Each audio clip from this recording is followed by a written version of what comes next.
Fantastic. Hello, Uh, everybody. My name is Martha. I am the organizer, and I am very happy to welcome Mistress Ava, extremely good moderator, and a BDSM practitioner and mistress. And then we are recording the session. I have put our panelists on spotlight, so the session will only record them. So feel free to keep your video on or off, preferably on, so that they don't feel that they're talking to an empty room. However, for the discussion, they would like you to keep yourself on mute other unless they are ready to open up to the room. So once again, like to remind everybody to respect consent of everybody who are fellow participants. If you don't have permission from them, please don't contact them without permission. But presenters are okay. And if you feel you need emotional support, you can contact us at support@loveabilities.org. So I'll let Mistress Ava introduce her panel. awesome. Thank you so much, Dr. Lee, for inviting me back, which tells me I didn't do too terrible of a job for your last conference. I'm so glad. Neutral to positive is always good. I am Miss Ava Zhang, a lifestyle and professional mistress, or just lifestyle professional pervert, if you like. I'm based in New York, but been sheltered in San Francisco, and I'm here to really just meet interesting and just awesome people all over the world. And the panelists are, if I could start introducing Katherine Sellors. She is an occupational therapist based in the UK, specializing in helping those with disabilities enhance their sexual expression. So, Katherine, welcome. And Hi. next, hello. Sorry, just saying hi. Hello. Sorry, I'm not seeing everybody in the same screen, so apologize if there's a delay in my reaction. Next, we have Lee Harrington. Lee is what seems to be a world-traveling, world-famous BDSM practitioner, sexuality educator, spirituality educator, published author, and probably 10 other different hats that you're wearing. So I'm not insecure. I just seem like it. So thank you, Lee. You're based in Texas, I believe, right now. I am. Thank you for joining. And then last but not least, we have Mistress Kendra Holliday, who would like to introduce herself. So go ahead, Mistress Kendra. You're so sweet. So I'm Kendra Holliday, and I'm in St. Louis, Missouri, live from my dungeon. And I've been doing this BDSM stuff for, I don't know, like about a decade or so, but it's such a fun, creative way to tap into your shadow side and explore different kinks and really get to know yourself from the inside out. So thanks for having me. Awesome. So I think what I want to do, I think we all talked about this in advance, let each of you speak a little bit more about your experience, whether professional or personal, from the point of BDSM and disabilities, and however way you want to lead, whatever you feel is most important to you or what you're most passionate about. I suppose I could start with Kat, since I introduced you first. So, Kat, would you go ahead and share a little bit more? Yeah, so from kind of personal experience, I don't really have any personal experience in kink. However, with my professional aspects, I do find that there is a big overlap with what's used in BDSM and kink communities and what can actually help support people with disabilities. So that's kind of the perspective I come from. Mm. And you are the majority of your clients are those with disabilities? So in my professional life, I don't work with them directly. However, I volunteer with Enhance the UK. So at the moment, of kind of resource sheets, love lounge questions, things like that. Mm-hmm. And you said kink is not something you have direct experience with, but in general, just helping those with disabilities. Yeah. not reconcile, but necessarily enjoy a better sex life despite, or as even an advantage. Yeah. Yes, can you give, if you're okay with sharing an example, one or two examples in which you help somebody bridge that gap? Yeah. So recently I answered a Love Lounge question on Enhance, which you can find on their website. Just kind of giving some examples on how pain and pleasure can be overlapped, and how sensation and obviously lots of things which are used within kind of BDSM can be an advantage for a disability if you've got reduced sensation, in the sense that it might say it's going to cause pain, and if you're not into pain, it actually might not reach that level for your sensation.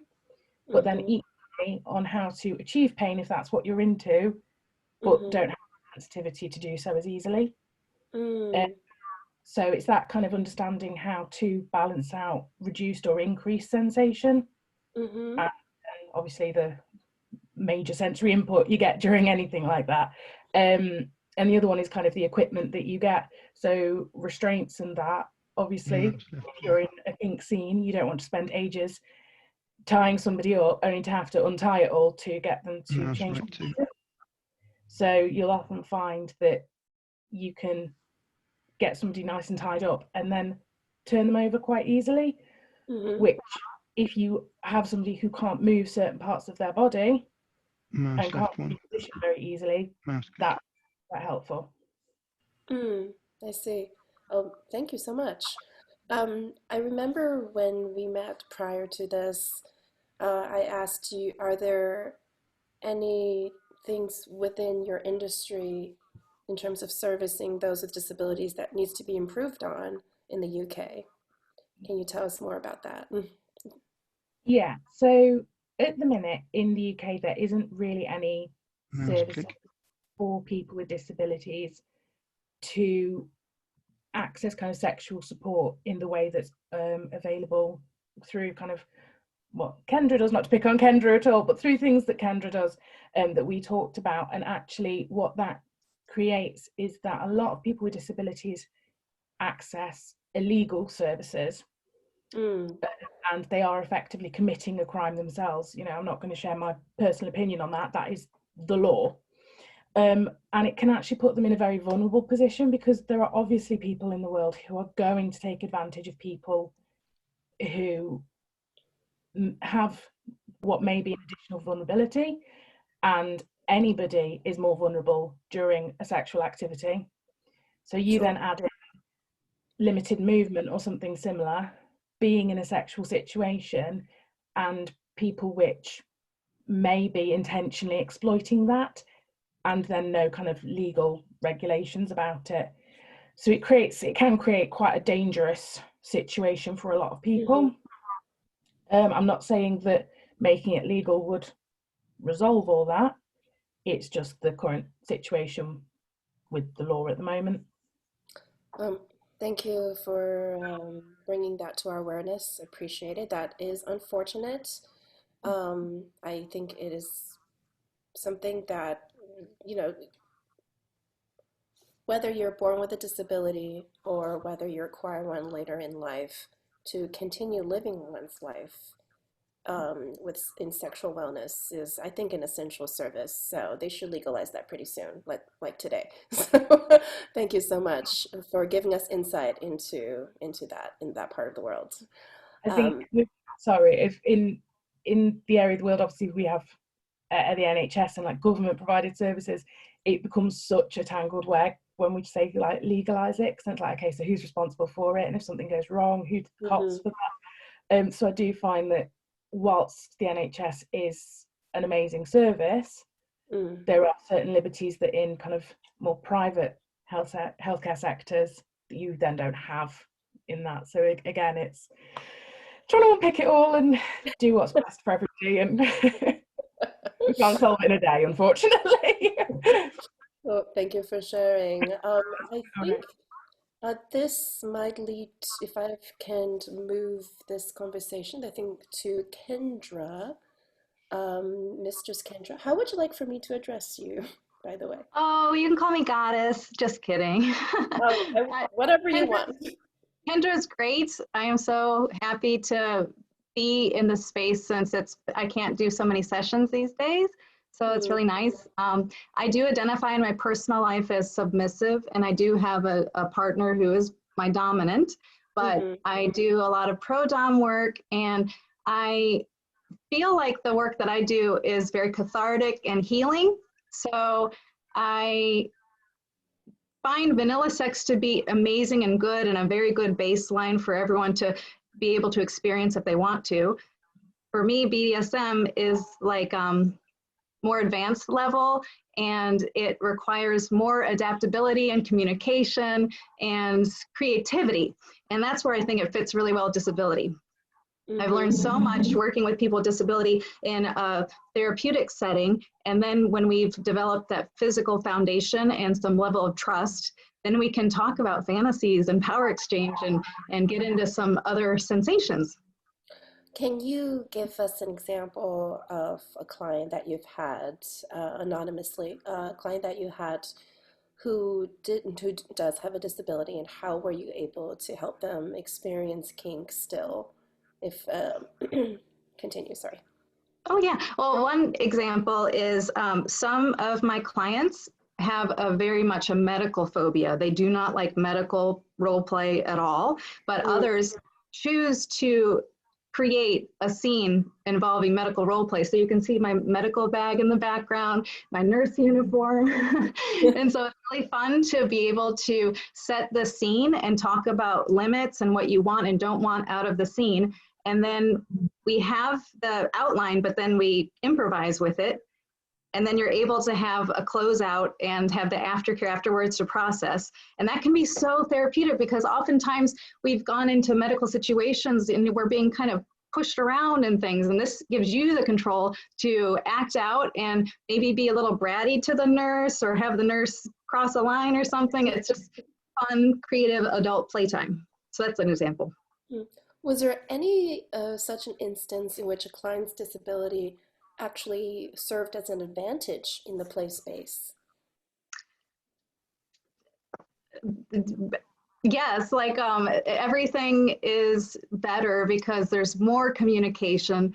There's a lot of people out in the straight world, they think, they like to just act like everyone can read each other's minds, and they make assumptions a lot, and they kind of punch their way through paper bags and just try to pretend to be living, and they don't have to talk about it as much. So that's what I've experienced with like regular dating. But with people who have had to really adapt and have to speak up and advocate for themselves, then there's just built-in communication and built-in openness to trying different tools and techniques that a lot of other people would balk at or feel more rigid about. So definitely people who have a different upbringing and experience bring more to the table and are more fun to me. You know what? For me, it's about the same. One of the things I love the most about being a kinky individual is just the level of self-awareness and the level of communication involved. So thank you. If I could move to Lee Harrington as well. So Lee, would you be so kind as to share about some of your either personal or professional experiences working with those with disabilities? Absolutely. So I do come from the perspective, just to give us some filters that I'm speaking from, as an American person who is white. So I have a very specific vantage point that I'm coming from with that, who, as Kat brought up the idea of illegal economies, I have worked in street economies, whether that's professional domination, direct service sex work, etc. And myself live with a variety of, quote, invisible disabilities. So tremor disorders, seizures, migraine, and a variety of mental health adventures as well. But for me, one of the things that comes up that you just asked Kendra about, how did disabilities actually add an advantage? Two pieces that are strong memories for me. One is I used to do professional submission, and I had a client who had elephantism. He was paraplegic by the time that I had first started working with him. and his hands, like various parts of his body, had grown and shifted. The man's hands were almost twice the size of other people that I bottomed to, which I cannot tell you was so hot for spankings, because with one hand stroke, he had the capacity to hit both of my ass cheeks, and like talk about a beautiful, like creative way that he had modified doing play to be able to work with himself. Or I saw he'd had a pair of fingerless, like workout gloves, the Velcro back ones, that he had sewn onto the ends of it, suede falls for a flogger, and sewed across it so he was able to slide into it, Velcro it shut, you know, with his own capacity, and then do things that didn't require a huge amount of focus with a toy or tool that would have never existed if it hadn't been for his lived reality. And to me, that is so beautiful, that idea of creating opportunities for pleasure and passion based on how we are living. And I had a person that was bottoming for me. And by bottom, I mean receiver of sensation. By top, I mean giver of sensation or experience. That's all I mean by top or bottom in this discussion. Right. And I had somebody who was bottoming and wanted to bottom with rope bondage, but had a severe spinal injury and wasn't sure how to do some of that. And we came up with the idea collaboratively of getting a swimming backboard, like that you would attach someone to if there had been an injury at a pool. And strapped him to this entire system and figured out that all of the different points for holding someone were different attachment points for doing bondage. And so I was able to strap them to it and then flip them in different directions. Again, doing creative things that wouldn't have happened unless they collaborated with me. And I love that notion, as Kendra brought up, of creative sexuality and communication, that I think is such a beautiful silver lining that sometimes comes from those of us who have lived life experience of different sorts, because we all get to change and adapt our experience based on who we are. And I love, Kat, that you're doing that work as well on a professional level to help people figure out some of those pieces that they're doing, because it's so beautiful and important. Yeah, thank you so much for sharing. Do you always sound this powerful and charismatic when you're talking, or is it just today? I get a little enthusiastic sometimes. No, it's So beautiful. It's if I'm awesome. over the top, please let me know. No, I want it to be more. It's inspiring. So thank you. Thank you. I'm still practicing my public speaking and I'm getting data from everybody here. Angela Carr says, I love listening to Lee. Okay. Have Well, I don't know if this question is relevant, but I think I've also had positive experiences with those with disabilities, not too often. Um, has there been, for all of you, been any experiences with working with a client with a disability that didn't work out as intended? And was it a learning experience for any of you? Whether it's the logistic, whether it's communication, whether it's misfiring, whatever it may be. Because I think those experiences are also important to bring up to the surface and such. I can think of one that I had, although it wasn't in even a remotely sexual context. I do think it's still relevant though. I worked with a lady who had an amputation on a leg. And she was practicing, it was, a new thing. She was practicing moving from one space to another space. And we kind of said, yeah, that's great. You're doing really well. But when you practice, make sure you're not alone, just until you get a bit more fluid with everything. And then she didn't do that and ended up falling when she was trying to practice by herself and injured herself. Not severely, but quite dramatically. And I kind of took from that as a professional, there is so much that I can tell people, and there is always going to be people that just don't follow the advice, and whether it goes well or doesn't, I have to kind of say, okay, there's only so much that I can do. Thank you for sharing. Um, any experiences similarly for you, Kendra or Lee? I mean, the one that comes to mind, that was this moment that could have been a lot of like, that there was this moment of shame that happened and then we had to both figure out through it is, I had a lover of mine who had a colostomy bag, and we had an incident where we were on the bed and rolling around and doing whatever, and I ended up kneeling on it and body fluids and whatnot went all over the place. And it was this moment of freeze where I'm like, wow, I wasn't being aware of my partner's body realities and I wasn't present. And what's that say about me? Like, I had this internal shame spiral. And then I watched them having this internal shame spiral around their bodies. And it was this interesting moment where we both froze and caught each other's eyes, where we're just like, what do you do? And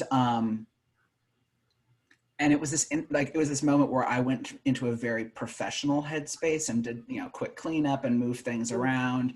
And we threw a towel down, and then I did some physical distraction. But later that night, when I was able to kind of debrief from it inside my own head, it was this really interesting moment of processing around my unintentional ableism, around doing things without being mindful of my partner's body realities. And it was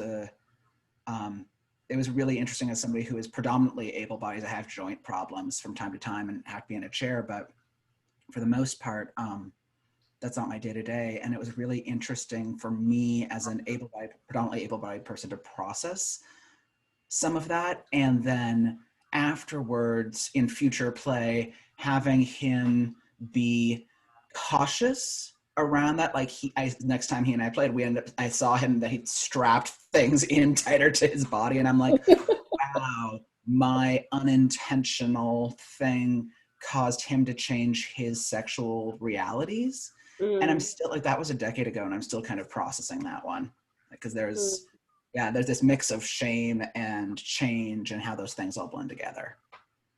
The shame rooted in just not being aware of this person's reality. Yeah, and a colostomy bag is where body fluids, instead of being held internally, are held in an external vessel because of things going through some sort of technology. Got it.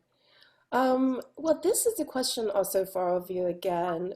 I think all of us have been working from the point of view of professional client, right?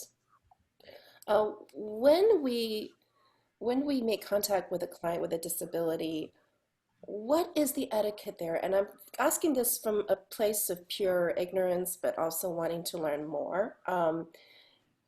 I think for me, based on my ignorance, there's a part of me that wants to be more careful and baby them.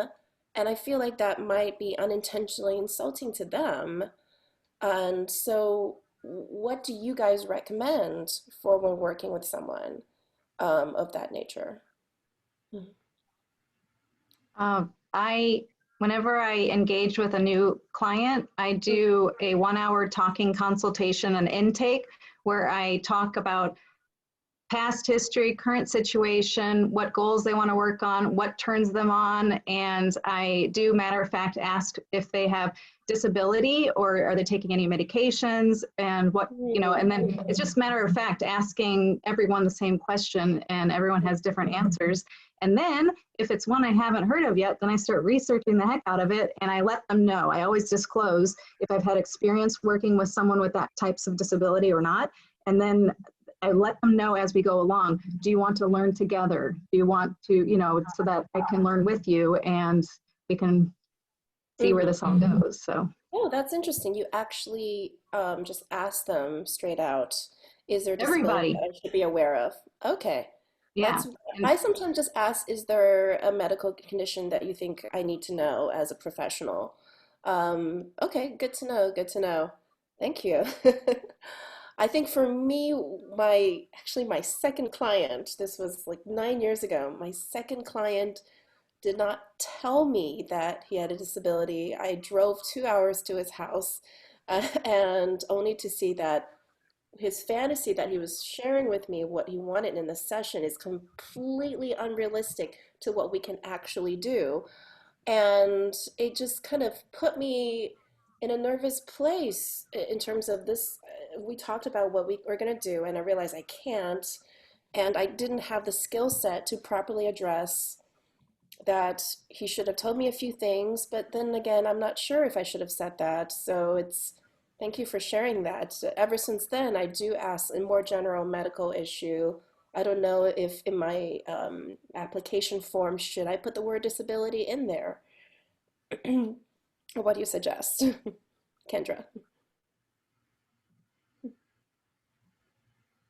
I don't know. It would be up to you. I really would like to hear what Lee has to say about that because I have a checklist I go through. I don't have a form like you have, but what do you think, Lee? So one of the things that's very common is that people ask is, are there any medical conditions, right? You brought that up, Mr. Zhang. And one of the things I've learned to ask is not just, are you on anything, but what are you on, right? When it comes to medication, to normalize things so that somebody with antidepressants can tell me about the possibility that aftercare might be different, right? Because somebody could emotionally crash. That if somebody likes to play after smoking pot for pain management, are you going to have slower reaction times? And to take away the stigma, especially of alternative medications, because a lot of people think, oh, well, you want to know if I'm on blood thinners. Well, yes, right? I need to know if you're on high dosages of aspirin or other blood thinners. Yes, that's important, because if I do spankings on you, there's a higher likelihood of bruising or internal issues that could come up. Right. It destigmatizes some of the alternative systems. And then when it comes to physical health stuff, I find sometimes bringing up my own can be helpful.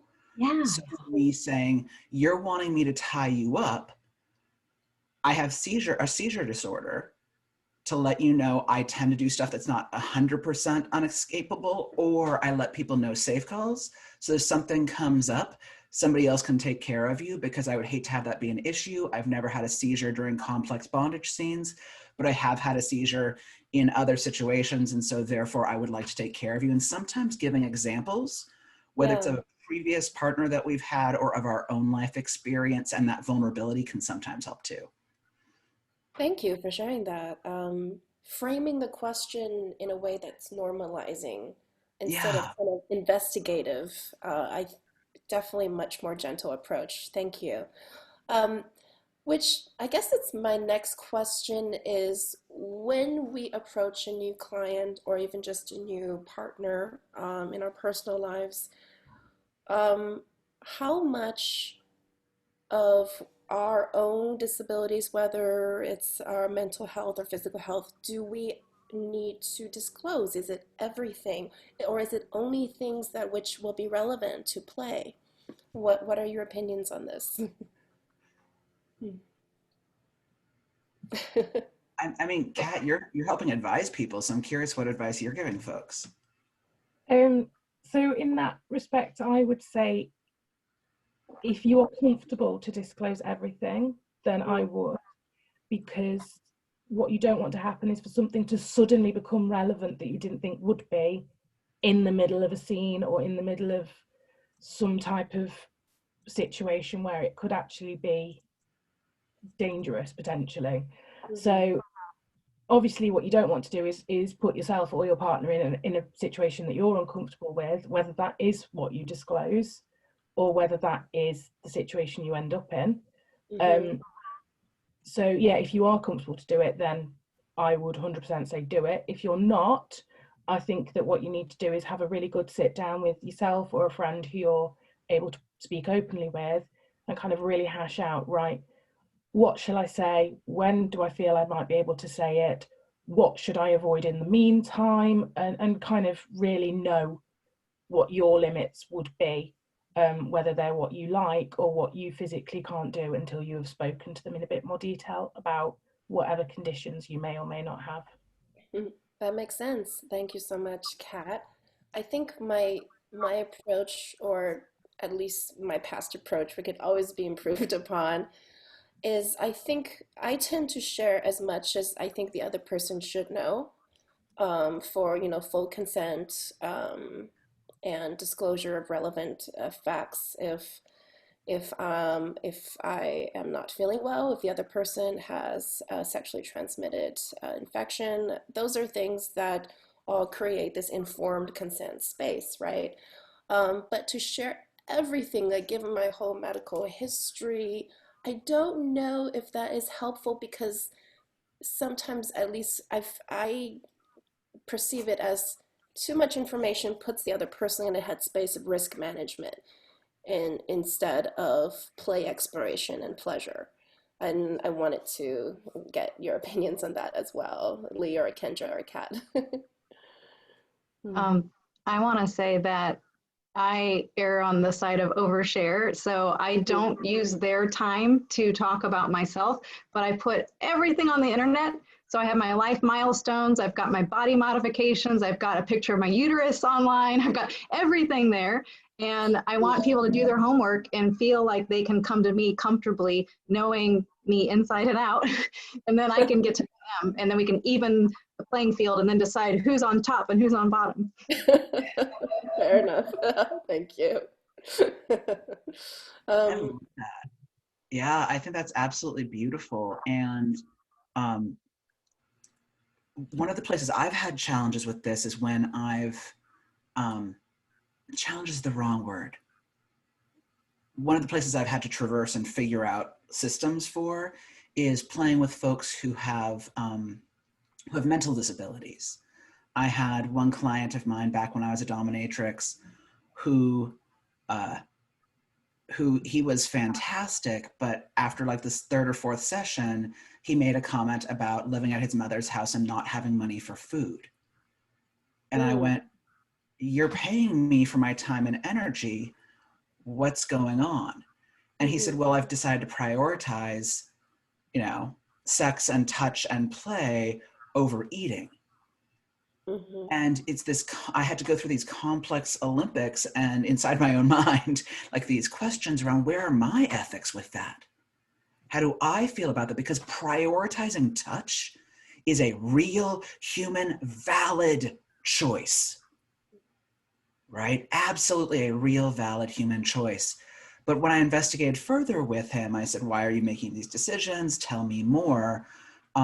I found out that he was living at home because he didn't have the capacity to, like he hadn't finished middle school. He had a point where this was where he was at. And I realized you were talking, Kendra, about informed consent, or both of you were, you and Mistress Zhang were both talking about informed consent. And I realized I hadn't had full information about his life journey that I would have found useful. I don't know how I would ask that question. I don't think But we for do. me, realizing I needed to, with him, find out if he understood what I was wanting to do with him. See if he understood the realities of the risk factors rather than pornography that it gets seen in magazines, right? Or on the internet.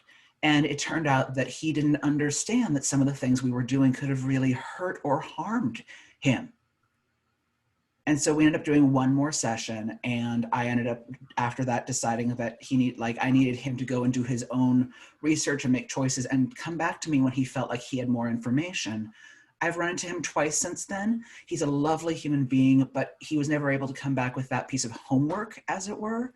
And that was my emotional line, right? That was my, and that notion of consent applies to tops as well as bottoms. Absolutely. I think is really important. I hope he finds all the love and connection and whatnot that he deserves, because he does. But I decided I was not a good fit for that because the things I know how to do might not be physically safe for him. And I didn't feel like I was going to get informed consent from him. Yes. I think when you said that he was prioritizing human touch over eating, I mean, if I heard that from one of my clients, I feel like I would stop right then and there and said, here's the money back, go out there, get your groceries, stock up your fridge.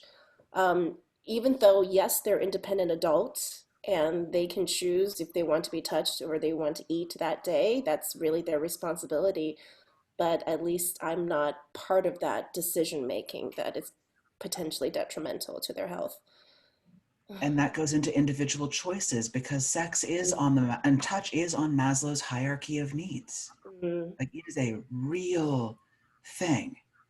And there's a lot of folks I know with different forms of disabilities that there can be a barrier to entry. Somebody over in chat was talking about physical access to venues, right? If all of the dungeons and play parties or munches, and for folks who don't know that slang, a munch is a social gathering, usually with food and conversation, but no play, no kink happens at that venue. And a lot of those venues are on second floor buildings. A lot of those venues are not like, you have to go upstairs at some point. A lot of those venues are, there's no one there who can speak, you know, American Sign Language or British Sign Language. There's not anybody, there's not accessibility on so many levels. And so there's a barrier to entry that sometimes happens, that the more as a community we can do. I love the people who mentioned the idea that there's online systems now for connections, which I think is brilliant. I think it's brilliant. I think I have to agree with you, Lee Harrington. After been to a fairly numerous dungeons around the world and in the US, I can't recall any single building that was 100% accessible, to be honest. I don't know why that is the case. Maybe because real estate prices are not friendly to major cities, and when you want a public dungeon space for the community, you need a large space, and sometimes the large space is affordable in different parts of the city where the buildings are a little bit older and were built probably prior to any accessibility laws. So that's a really good thing to point out. We've had a few big conferences in St. Louis area where they take over a floor of a hotel room and they have the scenes set up in ballrooms. So that's nice to have everything, nice wide hallways and elevators and a big open space. And as far as my dungeon goes, it is in the basement and it could be accessible by, there's a couple of little bumps you would have to get over, but for people who can't come to me for accessibility reasons or limited mobility or whatnot, then I will go to them within reason, within like an hour's drive or so, depending on the situation. And of course, I bring my travel bag. I have my dungeon in a suitcase for the last 10 years. I'll bet you could teach a class on that. Do you do that? Having dungeon in a suitcase? Yeah. Oh, absolutely. Yeah. Pack your pervertibles. I digress a little bit, if I may, but what are some of the essentials one should have in their pervertible carrier?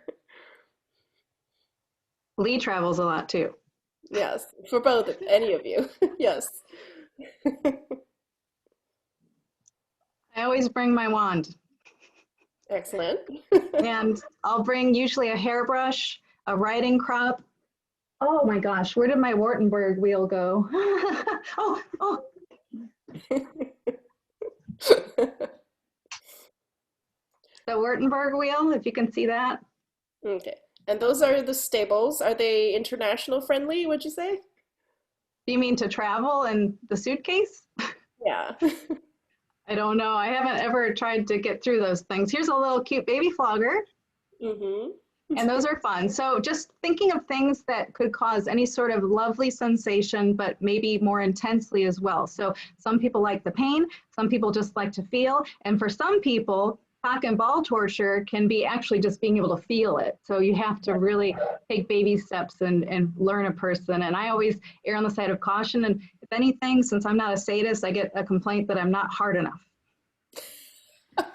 And you say just want to feel it. You say just want to feel it, but that same paraplegic client, he couldn't feel below his belly button, about his solar plexus. And And yet for him, looking down and seeing the physicality of what I was doing with a piece of parachute cord, for him was incredibly empowering, because he had the visual stimulation of something that he had a memory of, because it was something that a disability that he had grown into over life.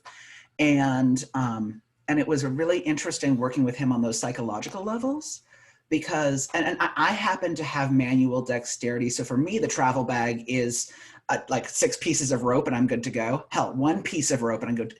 You know what I mean? Like that, because I'm one of those people where it's like rope, it's a flogger, it's a bondage device, it's a puppy dog role-playing tool, it's a blindfold, it's a, you know, like choose your own adventure with 1 piece of technology. But I own that I carry a degree of mobility that not everyone has. And I will always remember this couple. They were in their late 70s, early 80s when I met them. And it was on a class on aging and kinky sex. And she had married couple, and she had been doing SM since the story of O came out, right? So the late 40s, early 50s. And he met her when he was in his 30s, but fell in love with her and was like, well, I guess I'm learning this kinky stuff because I love her. And he had such bad arthritis, he couldn't do any sort of locks anymore. He couldn't do, you know, restraint. They got a Tempur-Pedic mattress and a pair of truck ratchet straps, like you would put on the top for holding down cargo. And she was able to slide in there, and even with his wrist, he was able to move that, you know, piece, sleep next to her on top of it. And if there was any challenges she had with her back problems and whatnot, all he had to do was pop 2 ratchet straps with his forearm and was able to get her out. And so I think what you pack in your travel bag also is determined by the body, the desires of whoever the bottom is, and the top, everybody's desires, and the mobility realities of everyone involved. Because maybe you don't have the ability to lift a paddle, but you do have the ability to put on a pair of little tiny stickers for a TENS unit, which is usually used as a medical device, but can be used, say, on 2 sides of the genitals. And you can have the mobility, like have the weight mobility to do that, but don't have the ability to throw a flogger. So depends on who I'm with and who I am. Indeed. And Lee, I'm going to have to second that motion about rope is literally my favorite all-purpose bondage toy. Yes, some of the best and worst sessions as a top and bottom I've had were all done by rope. So. I think we could actually get to some audience questions. I know we had one earlier about pain management and kink, something about that. So. I am scrolling through the chat box, and Very top. let's see, is it the very top or is it closer to the middle? It was a fill out piece early on from Martha that had that was passed on from the last session, but they were hoping to ask it in this one. Okay. Well, is Martha still in the room, actually? Dr. Yes, Lee? I'm here. Okay. What would you like me to do? Are you keeping track of all the questions that have been asked so far? I have been trying to type the captions, but anyway, Aaron is asking Kendra, how did you discover your dom side? I'm curious if you identify as a switch in your past or if you've always identified as a submissive in your personal life. I was pretty, oh gosh, I feel like I need to write a book now. Oh no, but I think I just identify in my core as submissive with my partner, but I just love to play around with it. And so I have tried doing pro-submissive before, and I learned that I don't feel comfortable doing that. So pro-dom work feels much more comfortable for me. And I like to just play with it with different people's energy. I have 3 people I date, and the one is a dominant, he's my papa bear, and then the other 2 are more like, one's more a boy and one is more of a service person. And so we all have our different roles that we play, and I don't know, but I miss my clients. So yeah, it's just so fun everyone brings so much different energy to the table, and it's so fun to create those scenes and facilitate the fantasies.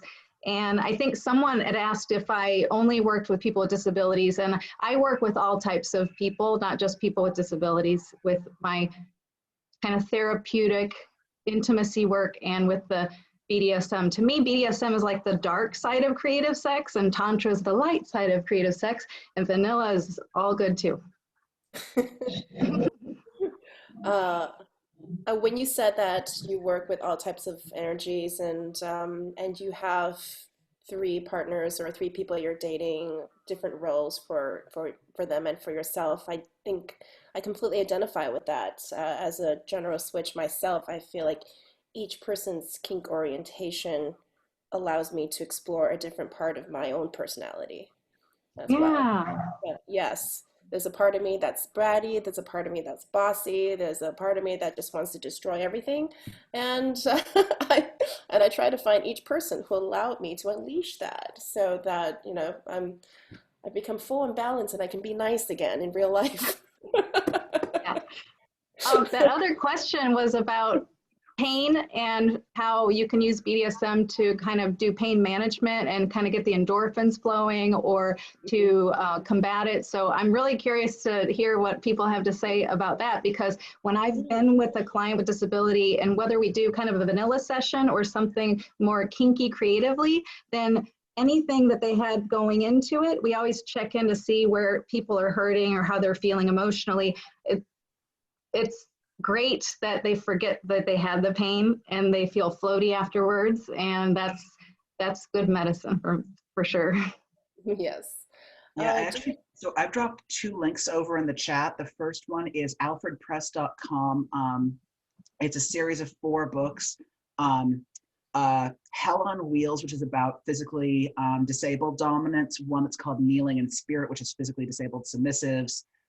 Mastering Mind, which is neurologically non-normative dominance, and the other one is called Broken Toys, submissively neurologically normative.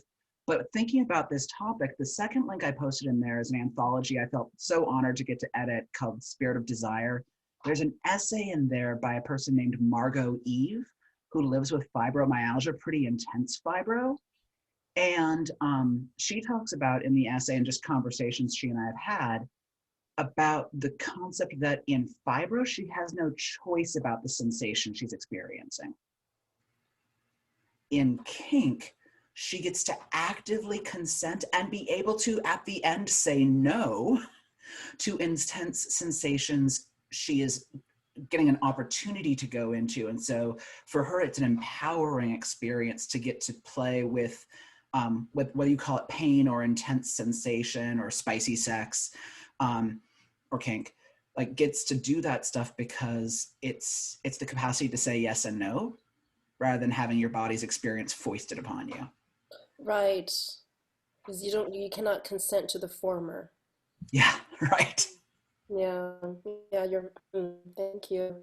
Do we have, Dr. Lee, what is our next question? Yes, so I'm not reading the comments, I'm reading the questions.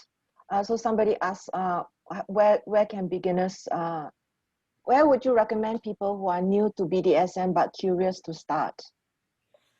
Well, that's a great question for a post-COVID world. And I'm still figuring it out myself. I have to say that obviously, as somebody who doesn't participate in kink myself, but is interested in seeing other people's kind of experiences and that, I found a website called FetLife. The community there as a whole are generally very respectful of your limits. I know that tends to be quite standard of the kink community anyway, but you know, I've started talking to people before and they've kind of misunderstood what I'm asking and kind of made things a bit sexual, and then I've gone, whoa, that's not what I want. They completely go, oh, okay, yeah, cool, and then either answer my question or say, actually, that is what I want, so I'm gonna go. And you know, so I find that's quite, when you're trying to work things out or find information, I find that quite a helpful place to look. Well, what about in terms of wanting to connect in person at this time in our world? So, So I uh, just dropped over in the link. I got to co-author a book with Melina Williams, who's amazing. Oh my God, brain the oh size my of a God, oh planet. my God. Amazing person. Is she that Um, badass who's married to the composer?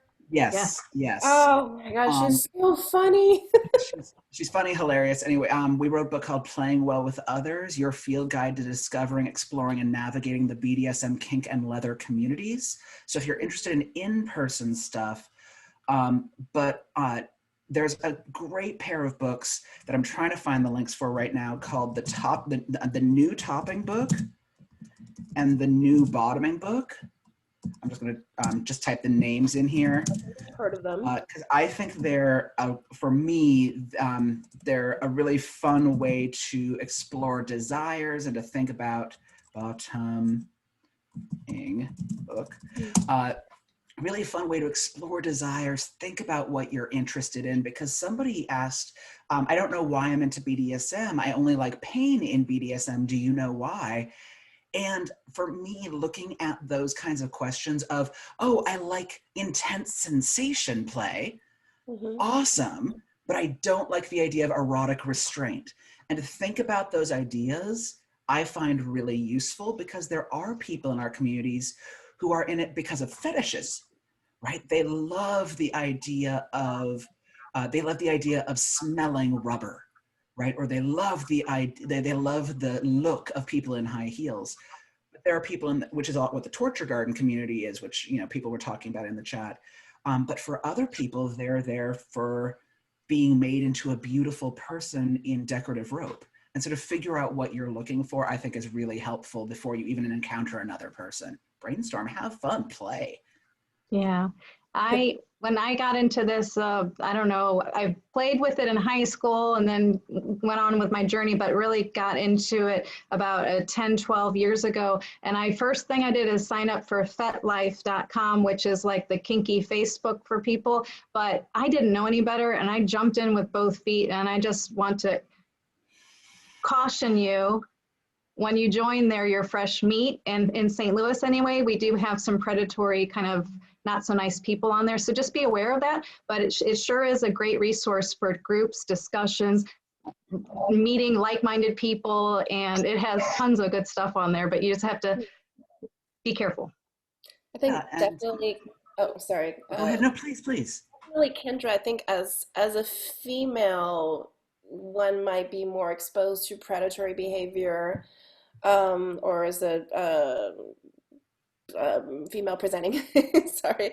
Um, but in terms of Fat Life, I think I agree with all of you. You can usually tell because the Fat Life profiles give each person a lot of space to write and a lot of space to post and a lot of space to post photos. So you can tell generally by the content itself whether this person is a real kinkster with values and ethics, or is this person just posting certain pictures of a certain body type and just wanting certain things, right? So there are some dating apps like Kinked or something like that sort. Datingkinky.com. Dating Right. kinky. Yeah. Yeah, the apps they've got a similar swipe feature, similar to Bumble or what's it called, Tinder. I don't find those as satisfying because you're just getting one-liners from people, whereas FetLife, you could literally see a lot of their portfolio and their bio and how they think before you even choose to engage. So I would recommend FetLife if anything else. And also, when I first started, I consciously wanted to reach out to established and reputable educators in my city or professionals in my city because the assumption was they actually would know what the real events are and who are the good people in the community to connect with instead of just randomly going out there. Yes. What I And warn people about though with FetLife is be mm, aware that you cannot curate what will randomly come across your feed, right? In the same way that mm, Facebook has an algorithm that posts things to you based on what your friends are looking at, FetLife has that happen as well. And sometimes I've ended up seeing images where I'm like, wow, I was not emotionally prepared for seeing that picture today. Mm-hmm. So I do warn people about that. Also, there are some great groups on FetLife. So typing in spinal injury, there's a group for people with spinal injuries. Typing in deaf BDSM, there's at least 4 different deaf groups that I'm aware of. And so putting in the keywords for your own personal experience, you can find groups of people who are living with your journey, or at least parallel journeys that might have resources specifically. Absolutely. And in terms of meeting people in person, especially right now, all I have to say is get yourself tested, make sure the other person is tested before you do a play date. All right. um, Dr. Martha Lee, what is the next question? Okay, I'm just reading the question. Somebody said that BDSM pain is good for nerve-related pain, as in fight fire with fire. Can any one of you expand on this? I have no experience with this. Hmm. Um, BDSM pain. Kat, you had a thought on that? yeah, I think with that, it very much depends on why you're experiencing nerve pain, because the term nerve pain does actually encompass so many things. I've heard that it can, and also to be aware of that pain tolerance is often increased when all the lovely chemicals from sex and sexual activity are in your system, which is often why you can be in a situation and think, yeah, that's fine, and then come out and you're like, how did I get a scratch here? Or I don't remember that happening. So it can be a case of using pain to kind of fight fire with fire, as the question said. It can also be a case of applying sensation in other areas to distract the brain, in the same way that if if I bang my arm on the wall, my first impulse is to do that because it stops the pain kind of traveling to the brain in the same way. So people can often do things like tickling, temperature, pressure, all things like that, either on the affected part of the body or on a different part of the body. And it does very much depend on the person. So it will be a case of trial and error. Mm. It's Say, unfortunately not if something some, that you can fix like with. so am I to understand if somebody is going through chronic pain, not of their choosing, um, consenting to a new form of pain or a new form of intense sensation, as Lee would say, on their body that they can consent to, would it act as a distraction to the ongoing pain, the pre-existing ongoing pain? Could the brain possibly wrap its head around that? It's something that's certainly possible. Again, it's all personal preference, and what Mm-hmm. works for one person doesn't work for another, unfortunately. And the other things that I would say is if your pain pattern has a cycle, if you have certain times of the day where your pain is higher or lower, or it impacts your mobility more or less, then go with those times that suit you, kind of set yourself up to succeed. And if you've had like medical input of a pain management regimen of medication and that, adhere to that, will obviously all set that up so that your body's then more prepared to receive whatever new sensations you're putting in, whether that's pain or intense sensation. I have a example. I had a client who was having physical erectile dysfunction issue, and I was working in conjunction with his sex therapist, and we collaborated on some different ideas. And one thing that I tried with him was we put TENS units on the small of his back, and he was able to get an erection. And I guess it's because his brain got kind of distracted a little bit or something. I'm not sure, but it worked.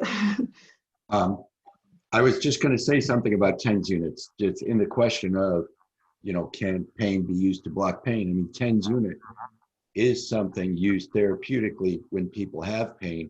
And what it does is it sends that different pain signal and it blocks the channel in the nerves that sends the pain. It's just like an analgesic, an aspirin does the same thing. And so using pain to block pain as a distraction can, block the pain signals with a different, less annoying pain, maybe more pleasurable pain. And to the point of putting electrodes near the sacrum on the spine and stimulating an erection, that could be blocking pain, but it could be stimulating nerves that aren't being stimulated in another way. So you might have just gotten lucky where you placed the electrodes in eliciting an erection. Yeah, I think it's fun to experiment within safety bounds, of course. Always. Thank you for sharing that, Mitchell. Appreciate it. Somebody else, let's see, Khalid Anwar, I apologize if I mispronounced your name, says, when I have intense eye pain, sometimes I will use a cold or hot towel and lay it over my eyes. It doesn't stop the pain, but it does give my brain something else to think about for a while. Okay.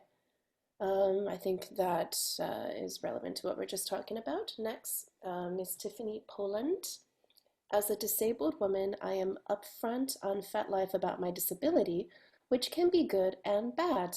I have people who will contact me only curious about what I can still do, okay? Then devotees who have been nice and others who have asked for some very personal images of my catheter bag. Okay, well, Tiffany, I think you have come across a case on FetLife that I diagnose as asinine syndrome. So, and you have handled it well. Well, It's the thank you for difference between, yeah, oh, go ahead, sorry.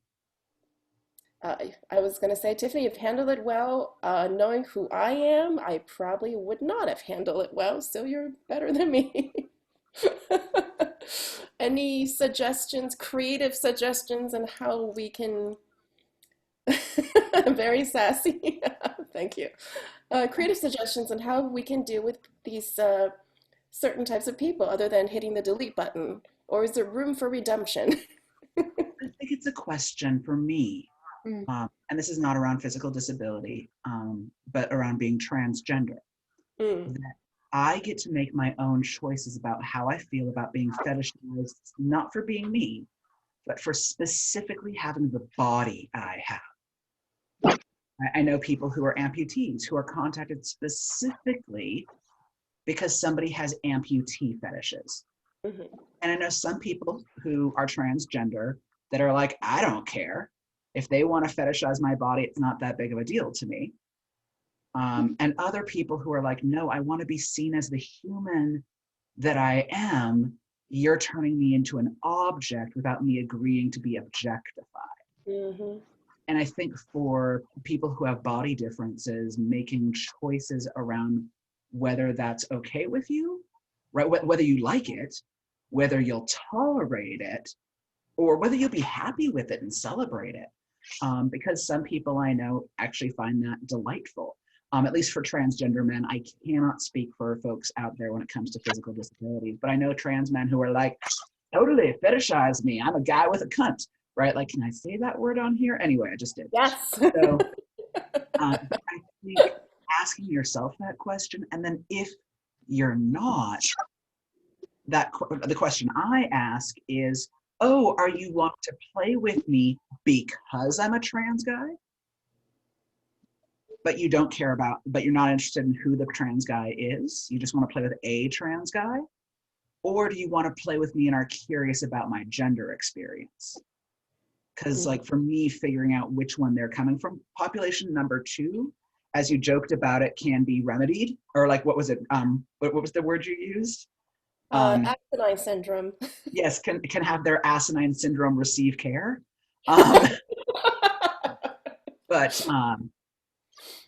But otherwise, it's a question of whether, like, at least for me, it's a question of whether you like that or not. But if you don't, then sometimes it's the delete button. And just for the, are you saying it's absolutely okay to fetishize a disability because that is what turns you on and that is what you seek, but how you approach it with the other party is what needs to be addressed.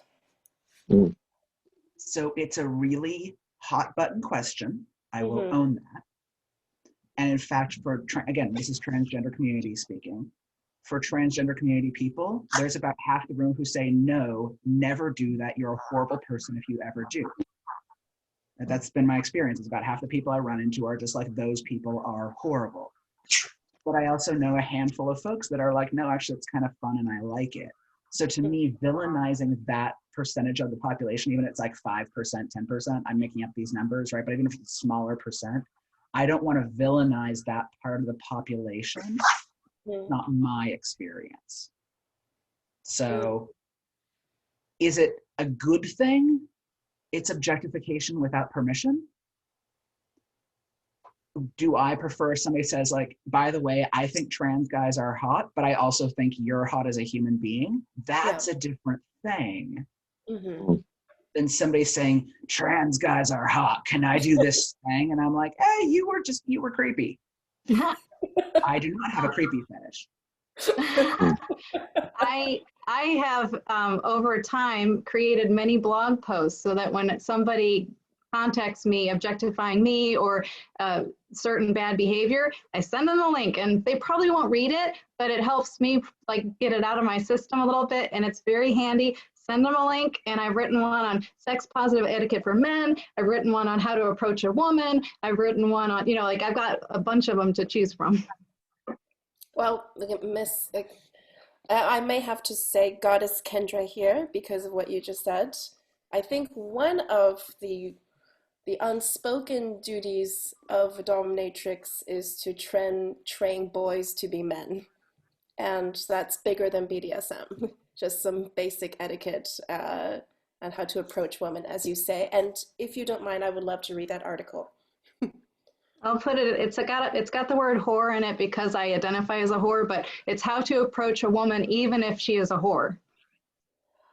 And I will name that those resources are useful too if you are somebody who is not heterosexual, right? Like men who are seeking out the care of professional dominant who are male, and women who are seeking time with women, and non-binary people doing whatever the hell you're doing. Like the skill sets that Goddess Kendra is posting, I think are useful for people across gender and orientation spectrums. Thank you. I will save that link. Khalid said, I would think of it like a foot fetish. Some people are attracted to feet or really any body part, but you wouldn't just go up to someone and ask them if you can look at their feet. I think it's about getting to know someone beforehand and also not feeling ashamed for what you fetishize, I'm assuming. Unfortunately, I did have the experience early on of being a baby dom and being in a dungeon, and somebody came right up to my foot, starts unzipping my boots, and I said, "What are you doing?" And they said, "Because I thought you wanted a foot massage. Everybody wants a foot massage." And I said, "No." So, yes, I've had that experience, and I knew then that it was not the way to go. Not feeling ashamed for your fetishes, I think that really resonates with me. I do say sometimes, Lee, I confess I did fetishize a colleague who is trans, but the fetishization occurred after I got to know her, and saw just what a wonderful, sexy, smart, filthy-minded person she is, right? And then the added a visual effect for me of being a pre-op trans, from male to female, pre-op trans sex worker, and her allowing me to play with all of her body parts. It was very sexy mindfuck for me. I don't think I was ashamed for it, but is it okay that her body in itself was what really turned me on? I think it's an interesting topic because it's almost like, I'm sorry, I can't remember the person's name who posted about the foot fetish, but I think we all have physical characteristics that we will say we are attracted to, and then it's almost like you throw in the kind of the disability part, and everyone kind of goes, oh, can we do that? What's the etiquette here?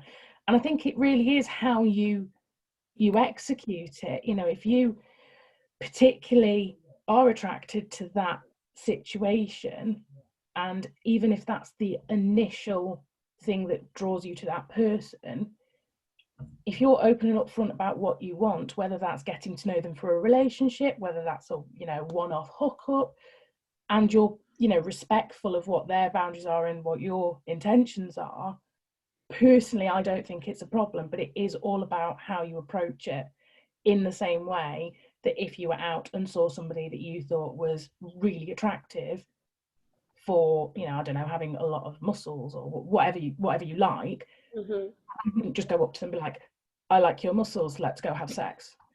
That, you know, but it's the same thing. And I think it's also, are we talking about a partialism or a paraphilia, right? And what I mean by that, a partialism is, I am keen on people who have this thing going on. Right? So if you're anybody who's a role-playing game person, you get a +2 to the flirting desire, right? If you're of wanting to play with that person or cruise them. A paraphilia, especially a debilitating paraphilia, is when you have a psychological disorder. Well, disorder is defined based on whether it actually bothers your life or not, but it's a psychological framework that says, if this thing is not present, then I can't do whatever it might be. That has to be there. And so when clinicians are talking about a fetish, they're usually talking about a paraphilia. When people in the BDSM community are talking about fetishes, they're usually talking about a partialism or an interest, right? A thing that turns them on and gives them bonus rolls. And so when we're talking about people with disabilities, in some ways, a debilitating paraphilia, I have met people for whom that is an outright neurological, psychological disability, because they have no capacity for sexual arousal beyond that thing. And I've met people who have literally, I've met 3, I think, full, like what I would consider full-blown paraphiliacs, paraphiliacs for whom this is a debilitating issue, who have literally not eaten food because they wanted to buy high heels, have ended up having, you know, no ability to do anything without being in rubber and having it affect their career life, et cetera. And so to think as well, if we're talking about disability, where are the place of mental health issues that disable our day-to-day functioning in some way, shape, or form? Because I think that gets left out of the kink conversation sometimes, or it's simplified down to don't stick your dick in crazy. And that is so stigmatizing, so painful. And yet we're using words like that in the kink community. And I find that, like, I think there's a thing to look at there. I think you're right. I think if you can't create that somewhat of that safety net on that level in the kink community, where are they going to find it? Where else are they going to find it in a social context? So thank you for sharing. Can I chip in as well, that I think something that does kind of come up quite a lot, particularly with people who've got an acquired disability or, you know, have had an amputation or anything, that they can then, it's okay to then not feel as attracted to yourself, or if it's your partner, for it to impact your sexual desire to them. And that's okay too, because it's all part of the process. And that has come up before in kind of discussions I've had, where the partner's going, I still love them, I still care for them, it's just, it's new, it's different, I kind of miss what was before, and it has impacted my sexual desire negatively. And it's kind of going, and I own that, and this is how we move past it, because it is part of the acceptance process. And in some ways, depending on the situation, possibly even a bit of mourning that the life you were expecting has now changed. I think I just wanted to acknowledge that it going the other way is also okay if it's dealt with appropriately. Thank Do you. any of you know Madame Butterfly in the Bay Area? So she It was one of the sounds top rope familiar. bondage. Yeah, she was one of the top rope bondage teachers for a while, and a amazing woman, made her own rope as well. And she had a stroke, was in a coma for a period of time, and is at a point now where she can have, and it's now 6 years later, she has a degree of arm movement and slurred speech, but this will always be part of her journey, right? At least that is the expectation of all of her caregivers. But for her, she lost her manual dexterity. She lost the capacity to do rope, which was one of her primary draws and desires and things, let alone spin rope. And watching her go through some of that process was really intense. But one of the things I loved so much that her wife slash caregiver ended up doing, and her dominant, the three of them teamed up and they did kinky exercises for rehab. So her arm muscle a practice was they put a single tail in her hand once she had grip strength. They put a whip in her hand and had her practice this for arm mobility and then practice this. Her wife got a weight belt and strapped her to her, right? Strapped the two of them together and walked around. So it was a bondage scene. Yeah. It was a switch. It was a bondage scene as well as mobility practice. And I think that idea of perverting, right, and those ways for rehab, I thought was so creative, and they're Beautiful. brilliant. Wow. Thank you for sharing that. I think that goes beyond kink. That's just love. Yeah, Yeah. it's love. Mm. Aaron had a question for Kat. How did you get involved with volunteering for Enhance the UK? Sounds like really rewarding but challenging work. I wish it was some amazingly interesting story. It really isn't. The way it actually started was I was doing my dissertation for my degree in occupational therapy on the subject of sexual expression for those with disabilities. I happened to contact a few different charities and businesses, even like sex toy manufacturers, and that saying, why don't you have an OT? Because OT rocks. And Enhance were the only people who got back to me. And they kind of went, oh, your ideas are interesting, let's have a chat. And then it kind of spiraled on from there. So part of it was me seeking them out, but also part of it was a bit of luck that they were the ones that got back to me. And then it turns out that the team are awesome. So it worked well. Excellent. Let's see. Carlene asked, I think this is a question for everyone. What about people that are injured, well, people that have experienced some kind of injury, um, and now are interested in kink? How do you introduce this into a relationship? I suppose from the point of view of the person who acquired a disability later in life. I think that's what the spirit of the question is. Um, any suggestions or advice from the panelists? I posted a couple for people in relationships. One is mojoupgrade.com and the other is Spicer. It's an app that I haven't explored yet, but I just learned about it. And I also just posted accidentally to someone privately. I really love this Reid Mihalko's difficult conversation formula, where you think about what's something you're afraid to say, what do you think is the worst thing that can happen, and what do you hope is the outcome of the situation. So I think it's really important to, if you have kinky thoughts that you want to explore, but you're worried the other person is gonna not like it, then you take baby steps and you plant little seeds, or you maybe share a little bit of erotica or something and not just dump everything right in their lap, so that you can kind of let them get kind of used to ideas. Because in the past, when I learned about, for instance, I've had clients who are adult baby diaper lovers. And when I first learned about it years ago, it was a bit shocking to me. But then once I got to know it and research it and understand it and find how I had in common with it, then I was able to totally enjoy it as well. But it takes time to acclimate and time to learn about it. Thank you. I have an approach when it comes to counseling couples. Especially one of them is developing an interest in kink I don't tell either the man or the woman, just don't tell your partner to tie you up all of a sudden out of nowhere.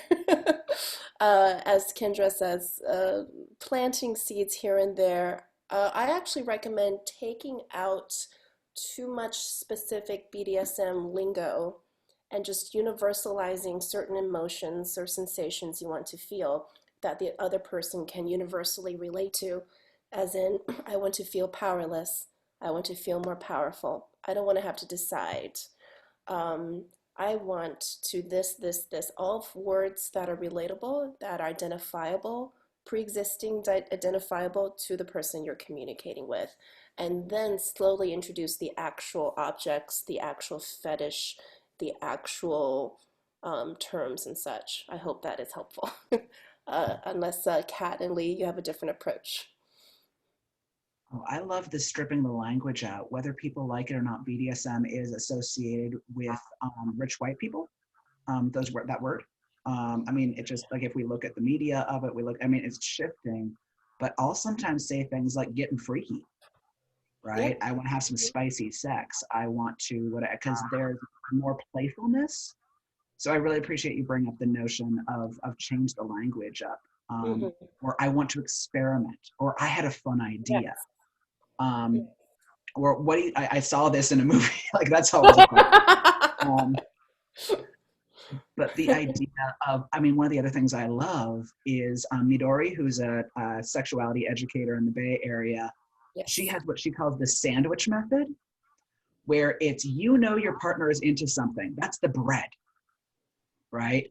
And day one, you have some toast. Day two, you put like a layer of, say, jam in the center or jelly, and then you put on another piece of toast. So that could be like making out, some a sexy, like a blowjob or oral sex, and then some more making out, right? You know they like the jelly. The next day, you're like, I don't know if they're gonna like peanut butter, but let's give it a try. And it's like jam, peanut butter, bread, and they're like, oh my God, peanut butter was too much. We can go back to jam and bread. Right. And so to try out different flavors, and eventually you might just end up with an open faced toast with jelly and like some sprinkles on top and whatever it might be, right? Creative ideas. But I love that notion of starting out with something that we've tried before, wrap with something we've tried before. I think when she told me that, I'm just like, you are a smart person. She's a smart gal. I love how she humanizes Yes. certain emotions and dynamics within kink. So I always try to, when friends or vanilla people, so to speak, are asking me about kink, I never try to use too much specific language, because that creates a sense of inaccessibility to them. I ask them, why is it that you're interested in learning about this in the first place? And then just go from there. Yeah. And also using food analogy during lunchtime right now. It's 12:30. I've got some Nutella waiting for me right after this. So, let's see, who else? There were some really good comments about the leather scene and things like that. I think so. There's a lot. There's a lot. Well, actually, Hard to scroll. not to go a little bit too far past the time, it is 12:25 p.m. So we've got about 5 minutes. Dr. Lee, would you like to say something in closing, or we can do it as well? Yes, you can close your panel. I think all of you have done a tremendous, fabulous job. And I think there's a lot of participation from the participants. It's awesome. So yes, I think we need to let our friends who they can't type to have a chance to speak. I'm sorry, our friends? Yeah, correct. You wanted to speak, right? Oh, yes. Yes. So I know drugs and alcohol are not strictly the kink, but what if somebody has a cannabis kink, how do you like? How do you incorporate that into kink? So there is a new podcast that just came out. That's the Cannabis Kink podcast. Let me find the link real quickly. But if you type in, it's called Kink, Intimacy, and Cannabis is the name of the podcast. And it's a really fun series. I think it's maybe 15, 20 episodes in. It's very playful, and they have lots of different people speaking on this topic for exactly what you're discussing. Cannabis? Because I know cannabis is, well, I know drugs and alcohol are safe when it comes to kink. So I was curious. Yeah, it's an amazing technology, or herbal technology, and I really recommend you listen to their podcast. Okay, thank you. Any other questions for anyone else in the group today? Last call. Have you ever worked with quadriplegic, and how was that experience for you? For y'all was like if y'all had worked with? I cannot say I have. Anybody on the panel? Sorry, can you repeat it for me? Quadriplegic. Have y'all ever worked with a quadriplegic before? Instead of a I know you Lee, you work with a paraplegic, correct? Yeah, I was wondering, have you ever worked with a quadriplegic? I've not. I've worked with people who've had strokes and don't have a lot of upper body mobility, but haven't had a chance to work with somebody who's paraplegic. What was I thinking of? Nope, I'm not pulling up the name. Back when I was judging the porn awards for NELA, for TLA, for Transgender Leadership. NLA, National Leadership Alliance. There was a story that I found, but I'm not pulling it up in my head who wrote it.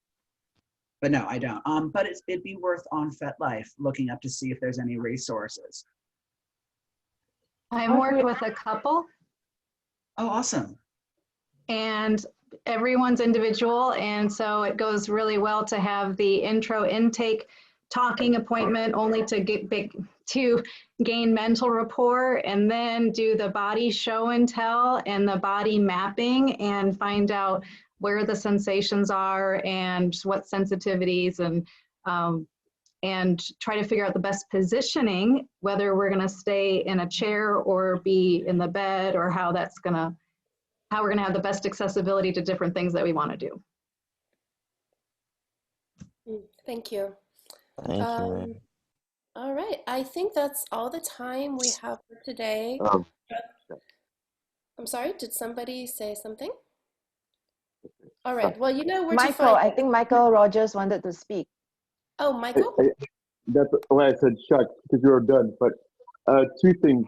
Are you guys doing anything by telephone because of COVID? Meaning anything at all?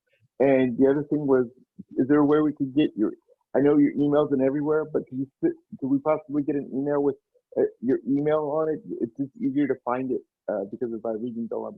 Thank you so much. I think you're asking for everyone's email. I will just put my email just in case. Miss Ava Zhang at gmail.com. And you can contact me directly from there. Thank you. Yes, thank you for asking. They're awesome. Thank you all for listening. Thank you all for your fantastic questions. Goddess Kendra, thank you so much. And Katherine, thank you. Lee Harrington, I am going to be, there's a lot of data to download in that brain of yours, okay? So, like, you gotta, if I could just channel you and you can be my spirit animal, I'll be good to go. Later today, I'm doing a class online for rituals for dominance and submission. And Wednesday I do it, every Wednesday I do a donations-based class, and this Wednesday is on understanding transgender experience and non-binary experience and playing with transgender and non-binary people. But I just posted that on my upcoming appearances page. It's so exciting to see you again, Kendra, and a delight to get to spend time with both of you, Kat and Mistress Zhang. Thank you so much, everyone who asked great questions. This was super fun. And informative. So appreciate it. I want to download I'm just like, yes, this was so much information to process. No, that's what I just thought you were talking about. All right. Thank you, everyone, so much. And thank you most of all, Dr. Martha Lee, for inviting Thank you. us here to experience this. To be honest, this is much needed for me after a year of isolation, just to meet wonderful, awesome, intelligent people over the world. Thank you for providing me with that. So, Thank you. all right. Bye-bye. Bye. Bye.